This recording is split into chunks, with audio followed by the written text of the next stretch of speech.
Welcome to my channel. तो हम आज बात कर रहे हैं क्लास 9 की जियोग्राफी के चैप्टर नंबर 1। चैप्टर का नाम है भारत आकार और स्थिति, यानी कि इंडिया साइज एंड लोकेशन। तो इंडिया के साइज एंड लोकेशन की बात कर रहे हैं हम लोग। तो इसमें आप भारत के बारे में बहुत कुछ चीज़ जानोगे, जैसे कि हम लोग एक बार देख लेते हैं। पहले तो हम अक्षांश और देशांतर के बारे में जानेंगे, ये क्या चीज़ें होती हैं। इसमें देखो, आप इंडिया का लोकेशन भी रखा है, यहाँ से यहाँ तक, यहाँ से यहाँ तक। तो आप इसके बारे में सही लोकेशन तभी बता पाओगे जब इसकी बेसिक चीज़ें आपको पता होंगी। जैसे कि इसमें जो खड़ी हुई रेखाएं वो कौन सी है, लेटी हुई रेखाएं कौन सी है, तो इसकी बेसिक नॉलेज आपको होनी चाहिए। तो इसमें मैंने सब कवर किया हुआ है नोट्स में। और इसके बाद फिर पढ़ेंगे हम, इसमें दे रखा है नॉर्थ पोल के बारे में, साउथ पोल के बारे में, इक्वेटर के बारे में। फिर इसके बाद आप देखोगे टोटल संख्या कितनी है लैटिट्यूड्स की। और फिर इसमें देखेंगे कर्क रेखा कहाँ पर है, कौन सी डिग्री पर है, मकर रेखा कहाँ पर है, जो कि बहुत ही इंपॉर्टेंट फैक्ट्स हैं। फिर लॉन्गिट्यूड के बारे में देखेंगे कि मेन जो लाइन है होती है वो कौन कौन सी है। तो ग्रीनविच लाइन जो है कौन सी है तो बताया जाएगा। इसमें पश्चिमी गोलार्ध और पूर्वी गोलार्ध के बारे में दे रखा है। साथ में आपको लॉन्गिट्यूड की टोटल संख्या भी दे रखी है। और फिर नेक्स्ट आप देखोगे यहाँ पर आपका स्टैंडर्ड मेरिडियन दे रखा है, जो कि एक्चुअल में आपका इंडिया का टाइमिंग दिया गया है, कौन से और देशांतर से लिया गया है। तो ये सब आप जानोगे। फिर नेक्स्ट लोकेशन में आप देखोगे कि इंडिया को दो भागों में डिवाइड करने वाली रेखा कौन सी है। तो जो कर्क रेखा कितने डिग्री पर है तो वो देखोगे आप। फिर नेक्स्ट इसमें दे रखा है, यहाँ पे कर्क रेखा के बारे में बेसिक नॉलेज है कि कर्क रेखा जो है कितने राज्यों से होकर गुजरती है। जैसे कि ये कर्क रेखा जा रही है, वो कितने राज्यों से होकर गुजरती है, तो उसके बारे में यहाँ पर शॉर्ट ट्रिक भी दी गई है। इस शॉर्ट ट्रिक के माध्यम से आप याद रख सकते हो। तो यहाँ पर आकार यानी कि इंडिया का साइज़ के बारे में दे रखा है कि भारत का जो है वो पूरे देश में, पूरे विश्व में कौन से स्थान पर है, तो यहाँ पर दे रखा है। इसमें देख सकोगे ग्राफ में। इसके बाद स्थलीय सीमा और समुद्री सीमा के बारे में बताया गया। ये समुद्री सीमा है और यहाँ पर जो दिया गया है वो स्थलीय सीमा है, ठीक है। फिर इसके बाद पर्वत के बारे में बताया गया है। जो प्राचीनतम पर्वत है वो कौन सा है, और नवीन पर्वत जो है हिमालय वो कौन सा है। तो आपको बुक के अकॉर्डिंग तो आपको ये याद करना है कि भारत में नवीनतम जो बलित पर्वतों से बना हुआ है वो कौन सा है, हिमालय। बट आपको प्राचीन की भी नॉलेज होनी चाहिए, इसलिए मैंने प्राचीन भी आपको नोट डाल के लिख दिया है। तो आपको पता रहना चाहिए कि भारत का प्राचीनतम जो पर्वत श्रेणी है अरावली पर्वत है, जो कि राजस्थान में, ठीक है। वो मैंने नोट डाल करके लिख दिया है। फिर नेक्स्ट इसमें ये क्वेश्चन दिया गया है, एग्जाम्पल के तौर पर मैंने लिख दिया है कि भारत में गुजरात और अरुणाचल प्रदेश के टाइमिंग में 2 घंटे का अंतर है, तो वो अंतर क्यों है, तो वो आपको यहाँ पर एक्सप्लेन दिया गया है कि किस कारण से। तो वो मैं आगे पढ़ाऊँगी आपको। फिर इसमें ये है भारत और विश्व में के कुछ पॉइंट्स दे रखे हैं, वो भी हम पढ़ेंगे। और फिर पड़ोसी देशों के बारे में, और फिर समुद्र से जुड़े हुए कुछ देश हैं। अब हम स्टार्ट करते हैं वीडियो को।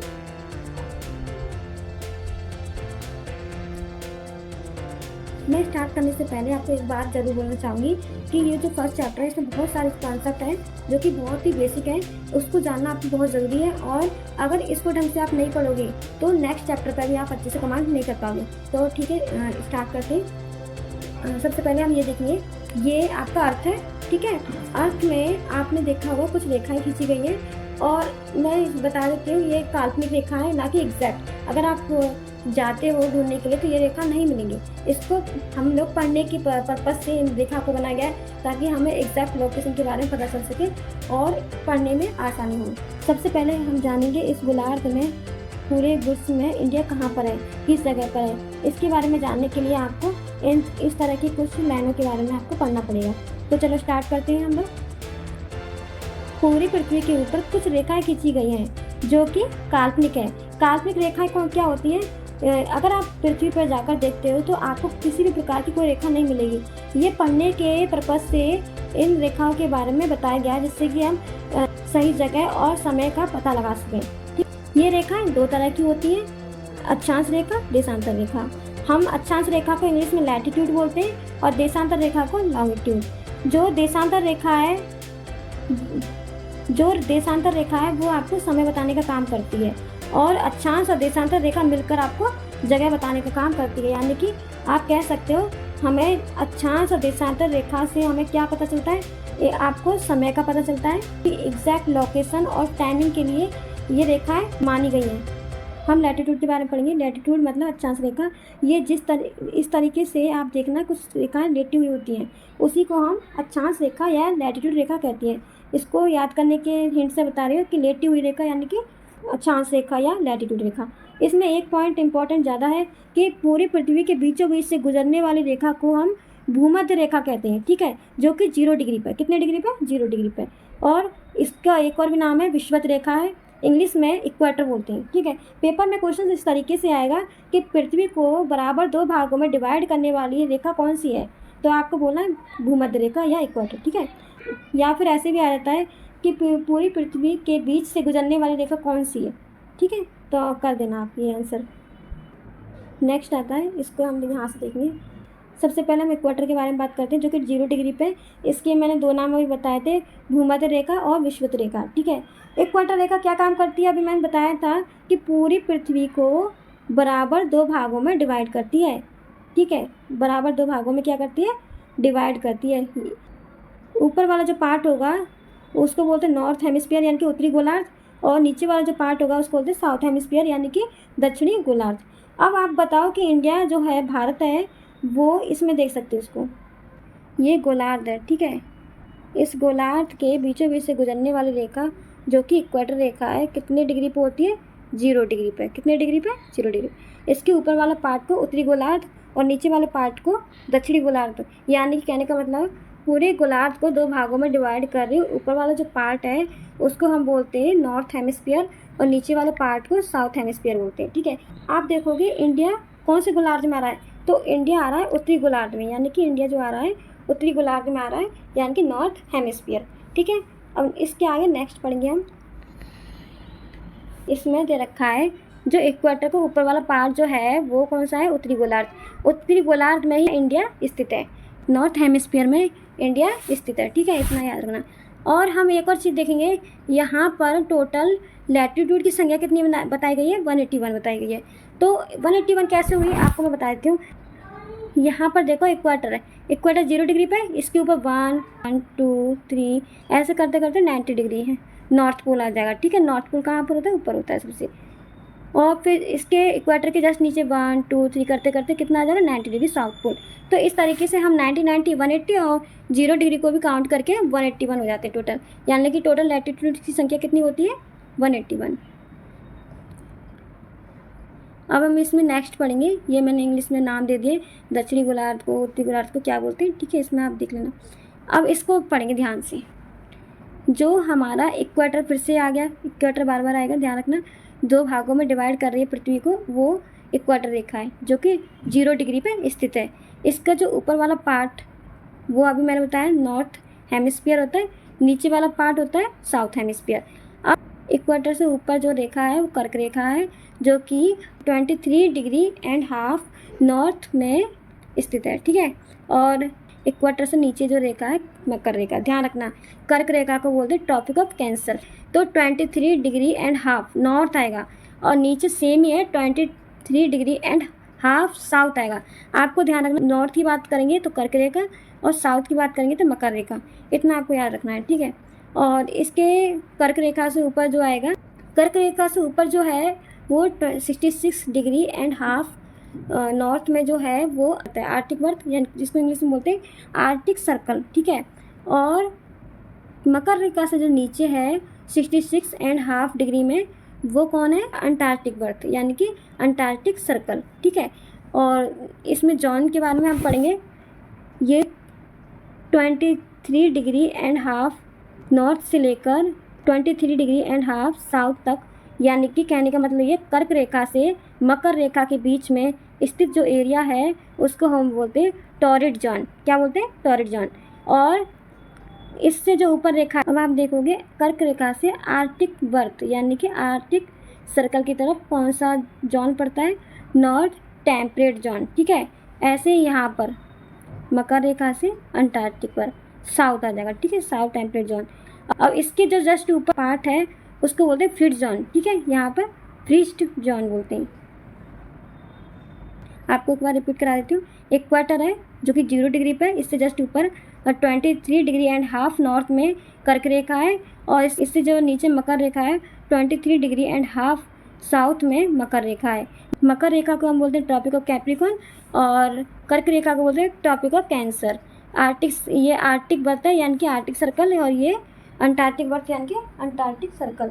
इससे जो ऊपर वाला पार्ट है वो नॉर्थ पोल, और ये नीचे वाला पार्ट है साउथ पोल, ठीक है, जो कि फ्री जोन है। ये हो गया आपका। नेक्स्ट चलते हैं, अब हम पढ़ेंगे लॉन्गिट्यूड यानी देशांतर रेखा। देशांतर रेखा अक्षांश रेखा से थोड़ा अलग है। ये काल्पनिक रेखा उत्तरी ध्रुव से दक्षिणी ध्रुव की तरफ खींची जाती है, यानी कि हम कह सकते हैं जो रेखा उत्तर से दक्षिण की ओर खींची जाती है उसको हम क्या बोलते हैं, देशांतर रेखा। क्या बोलते हैं, देशांतर रेखा, ठीक है। ये रेखा होती है, मैंने हिंट के लिए यहाँ पर लिख रखा है कि लॉन्ग यानी कि खड़ी हुई रेखा होती है। लॉन्ग जो रेखा है वो देशांतर रेखा है, इसको इंग्लिश में बोलते हैं लॉन्गिट्यूड, ठीक है। इनके बीचों बीच से जो गुजर रही है वो रेखा, वो पूरे गोलार्ध को दो भागों में डिवाइड कर रही है, जिसको हम बोलते हैं पश्चिमी गोलार्ध और पूर्वी गोलार्ध, ठीक है। पश्चिमी गोलार्ध और पूर्वी गोलार्ध में दो भागों में डिवाइड कर रही है। और जो बीचों बीच से गुजरने वाली रेखा को हम बोलते हैं प्रधान मध्याह्न रेखा। क्या बोलते हैं, प्रधान मध्याह्न रेखा। इसको इंग्लिश में बोलते हैं प्राइम मेरिडियन, ठीक है, और इसको ग्रीनविच मेरिडियन भी बोलते हैं। यहाँ देख सकते हैं आप, ये गोलार्ध है, ठीक है। इसके बीचों बीच से जो लाइन जा रही है वो 0 डिग्री पे प्राइम मेरिडियन लाइन है, ठीक है। इसको हिंदी में बोलते हैं प्रमुख याम्योत्तर रेखा। क्या बोलते हैं, प्रमुख याम्योत्तर रेखा। आप देखोगे इस लाइन के इस साइड हम बोलेंगे पश्चिमी गोलार्ध, और इस साइड जो है पूर्वी गोलार्ध। हम इसी तरीके से कह सकते हैं कि जो भारत स्थित है पूर्वी गोलार्ध में स्थित है, और पहले जब अक्षांश रेखा में हमने पढ़ा था उसमें भारत उत्तरी गोलार्ध में था। तो दोनों को मिला के हम कह सकते हैं कि भारत की जो स्थिति है उत्तरी और पूर्वी गोलार्ध में है, ठीक है, उत्तरी और पूर्वी गोलार्ध में। अब हम देखेंगे इसमें टोटल लॉन्गिट्यूड की संख्या। टोटल लॉन्गिट्यूड की संख्या है 360 डिग्री, ठीक है। यहाँ पर देख सकते हैं पूरे गोलार्ध के बीचों बीच से निकलने वाली जो रेखा होती है, गुजरने वाली जो रेखा होती है उसको बोलते हैं प्राइम मेरिडियन लाइन, जो कि 0 डिग्री पे है। ग्रीनविच रेखा से होके गुजरती है, ठीक है। प्राइम मेरिडियन लाइन के इस साइड 1 2 3 करते करते 180 तक जाएंगे, और ये कितना डिग्री हो जाएगा, 180 डिग्री ईस्ट, ठीक है। ऐसे ही यहाँ पर इस लाइन के 1 2 3 करते करते 180 तक जाएंगे, और ये क्या हो जाएगा, वेस्ट। इस तरीके से हम देख सकते हैं दोनों को टोटल जब हम करेंगे तो 360 हो जाएगा, ठीक है, 360 डिग्री। तो इस तरीके से आप देखोगे। हम यहाँ पर एक इम्पॉर्टेंट चीज़ जानेंगे कि जो भारत का जो मानक समय लिया गया है वो कहाँ से लिया गया है। तो भारत का मानक समय लिया गया है वो किस डिग्री से लिया गया है, बहुत पूछा जाता है और वेरी मोस्ट इम्पॉर्टेंट है। तो इसका याद रखना कि 82 degree and half, 82 degree and half पूर्वी देशांतर रेखा, ठीक है, ईस्ट पूर्वी देशांतर रेखा। इसको हम बोलते हैं स्टैंडर्ड मेरिडियन। क्या बोलते हैं, स्टैंडर्ड मेरिडियन, और हिंदी में बोलेंगे मानक याम्योत्तर रेखा, मानक याम्योत्तर रेखा। तो बहुत इंपॉर्टेंट है, आप याद कर लेना। इसके बाद आप देखोगे यहाँ पर नोट डाल के मैंने दे रखा है कि 0 डिग्री पर जो देशांतर रेखा होता है उसके कई नाम होते हैं, जैसे कि प्रधान मध्याह्न रेखा भी बोलते हैं इसको, प्रमुख याम्योत्तर रेखा भी बोलते हैं, प्राइम मेरिडियन भी बोलते हैं, ग्रीनविच मेरिडियन भी बोलते हैं, ठीक है। सेम वैसे ही 180 डिग्री रेखा पर जो खींची जाती है लाइन उसको बोलते हैं अंतर्राष्ट्रीय तिथि रेखा, ठीक है, इंटरनेशनल डेट लाइन। नेक्स्ट अब आते हैं हम लोकेशन के बारे में, कि हमारा जो चैप्टर है एग्जैक्ट लोकेशन के बारे में बता रहा है। तो अब तक हमने बेसिक चीज़ें जानी, तो अब लोकेशन के बारे में देखेंगे। लोकेशन यानी कि स्थिति, हमने स्टार्टिंग में देखा था पूरे गोलार्ध को 2 भागों में डिवाइड किया, पूरे गोलार्ध को 2 भागों में डिवाइड किया। तो इसमें जो ऊपर वाला पार्ट होता है वो उत्तरी गोलार्ध है, जिसमें कि भारत आपका स्थित है, ठीक है, इस तरह याद रखना। इसमें एक और पॉइंट देखेंगे कि भारत को 2 भागों में डिवाइड करने के बाद फिर हमने पूर्वी और पश्चिमी भाग में भी डिवाइड किया था। इस टाइप से हम देख सकते हैं कि जो भारत का स्थिति है वो कौन सा है, उत्तरी और पूर्वी गोलार्ध में। भारत को 2 भागों में डिवाइड करने वाली रेखा कौन सी है, तो आप बोलेंगे कर्क रेखा। कौन सी रेखा, कर्क रेखा, जो कि 23 डिग्री एंड हाफ नॉर्थ में स्थित है, ठीक है। भारत उत्तरी और पूर्वी गोलार्ध में स्थित है। भूमध्य रेखा के उत्तर में स्थित होने के कारण भारत उत्तरी गोलार्ध में स्थित है, यानी कि उत्तरी गोलार्ध में आता है, ठीक है। आगे का जो पार्ट है वो नेक्स्ट वीडियो में मिलेगा। काफ़ी वीडियो लंबी हो गई है। अगर आपको मेरी वीडियो अच्छी लगी हो तो लाइक करें, सब्सक्राइब करें और एक अच्छा सा कमेंट लिखें मोटिवेशन के लिए। और ज़्यादा से ज़्यादा शेयर करें। Okay, thank you.